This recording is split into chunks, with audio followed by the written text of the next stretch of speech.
درود بر شما همراهان عزیز دوست داشتنی. خبرهای بد و ناگوار زیاد میاد. کمبود انرژی، ناتوانی انرژی و کمبود آب و خدمت شما که آلودگی هوا و گرونی و تورم و قصه هازار، اختلاس و رانت و این دست آخری هم که خبر اینترنت آزاد برای مسئولین و دست‌اندرکارای اینترنت محدود برای مردم.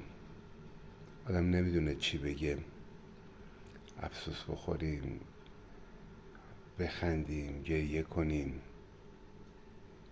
به هر حال من خودم که طبقش یه مقدار شرف انسانیت و اسلامی و ایرانی بودنم که دارم، تسلیم نمیشم و بازم تلاش میکنم، بازم سعی خودم رو میکنم و ادامه میدم، مایوس و ناامید نمیشم.